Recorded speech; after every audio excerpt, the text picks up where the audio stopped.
So 6 years ago, when I gave my first TED talk in Shanghai, where I talk about how I want to revolutionize supply chain efficiency across the globe in China.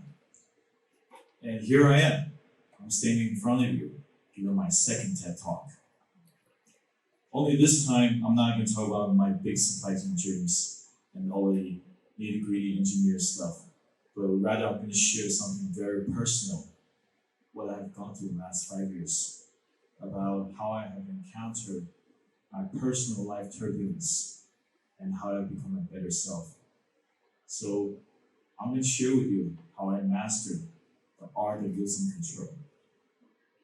So to do that, we got to talk about the word control. When we were young, our parents taught us, to stick with behavior, to learn rules so that we don't make fatal mistakes. For example, we need to learn to eat properly with utensils so we don't get messy. The parents remind us to walk slowly so we don't trip or fall, and etc. But I believe life is like flying an airplane in the air. We're about to hit some turbulence, but we're built to handle these turbulence in life. And I believe this very strongly, and this is where I want to start my story, where the day when my lovely son Wesley was born on February 24th, 2016, it was also the 6th month right before I did my first TED talk in Shanghai. I was at the top of the world. I lived in the best neighborhood in Shanghai. I had a chauffeur, a few personal assistants, a team of hundreds of people, and already receiving additional funding from my trusted investors. I have a loving and beautiful wife, a daughter of 3 years old, and about to receive the birth of my second child, Wesley. And little would I imagine, with Wesley's birth, it also began the journey of my turbulent life. Wesley was diagnosed with congenital profound hearing loss. And to be exact, he was born deaf. He was born with the most severe kind of condition. And to give you an example, that his both ears was average about 100 to 105 decibels, which means that only a plane engine flew over his ear when he can hear. You can imagine the day when I found out this news. I went to a business despair. I lost control. I lost confidence. I even lost my belief in the existence of God. Growing up in the family of diplomats was very exciting. It was full of a lot of journey. We moved to 7 countries, and we have traveled across 15 plus.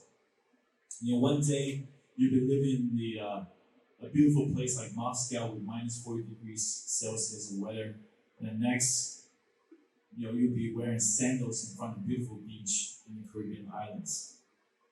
So, but within that, there's still predictability as the children of the diplomats. And we're still living a rather very comfortable lifestyle and in a comfort zone. But when Wesley was born, my life fell apart and everything went down spiral. So exactly what I need to do to handle this? Well, I went on to do some research, and you know that the life expectancy in the US and worldwide averages about 78 years old. And during your lifetime, you're about to hit some highs and lows in life, like many of you have experiences. And life turbulence, as I have faced, are major crises and events. For example, an accident, a bill, an unexpected bill that you need to pay, illness, a sudden passing away of your loved ones. These are life turbulence that you couldn't expect. So I did a research and I find out these crises and these life turbulence actually share similar DNAs and patterns. In other words, I also discovered that there actually are similar patterns and ways that you can counter and handle the life turbulence, which I was about to share with you. And there are 4 steps to handle this. Step 1, be thankful, even despite being suffering. This is a picture of my son, Wesley, receiving his cochlear implant at the age of 1. And this is after waiting for a 9-month period of anxiety, and to learn that, he has to go through 14 hours of surgery just to hear that first sound. And before that, I actually took hearing for granted. I didn't know that to be able to hear is such a complicated matter. Cochlear implant is actually this very small electronic device. It's actually got 2 parts. The external part is a sound processor, which you're able to pick up receiving sound and convert them to sound waves, and then pass along, send signals to the internal part, which is the internal implants. And through electrolytes, they're able to send signal all the way down to your cochlear nerve, which is the hearing nerve. And the hearing nerve then transform into sound information into your brain. People, can you imagine that's how we hear? And if it wasn't for Wesley, I would never understand and learn this. But I remain hopeful and thankful. Because I believe, and by the way, this is a device in his skull, so he's a bionic man, if you will. And I believe that God has a plan for everybody. God has a plan even for Wesley.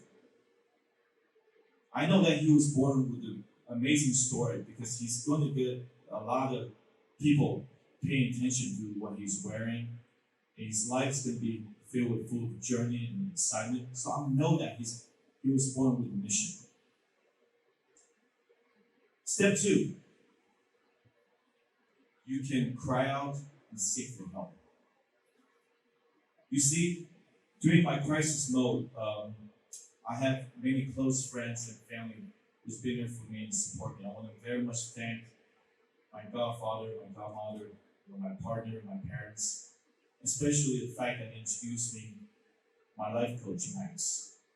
So Max, when I met Max, I was at the absolute low point in my life. And he was able to help me reshape and get myself together, find my new mission, and also find out my new goals and what I need to do next to overcome my turbulence. So even with that, there's still many blessings in disguise.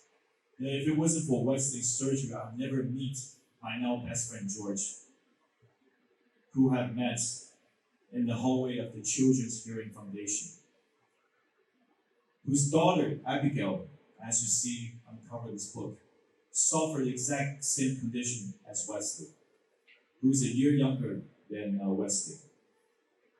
The moment I met George, the first time I saw his eyes, I saw the same despair which I've experienced roughly a year ago when I was alone, hopeless, when I found out that Wesley was diagnosed with profound hearing loss. And once we developed friendship, I was able to share my experiences, how to go through, to help Wesley able to find the right surgeons and get into the right habitation and so forth. We cherish our friendship and journey so much, we decided to document this in a book. And the book turned out to be a self-help book that entitled The Meaning of 3000s. It became actually the #1 best-selling book in Taiwan in 2020 among the psychological encouragement section category. And during the writing of the book, both George and I, we also have redefined our life mission. We actually have come across and learned that George now wants to help not just the children family with hearing impaired, but also children with disabilities to help promote the public awareness and fair. I myself also have redefined my life mission. Instead of aiming to become CEO and making more money and buying more houses, I now want to help my loved ones realize their dream through my resources and talents. And my first mission is to help men in crisis. Because traditionally, Asian men are taught to be strong, cannot be weak. But I want to be there as a supporting partners for all the men out there that it is okay to be weak and it is okay to have tears. And tears is not a form of weakness, but tears is a form of cleansing. It cleans out the negative emotions, and these emotions will become strength in the end. Step 3, take personal responsibility. During crisis mode, you cannot change what's around you, but what you can change is your attitude and how to, that these attitudes will trigger different reactions and results.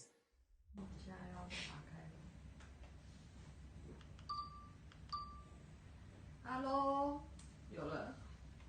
他听到声音了吗？对，他刚刚就是突然停住一下，那个就是已经进声音了。Wesley， 听得到吗？生气。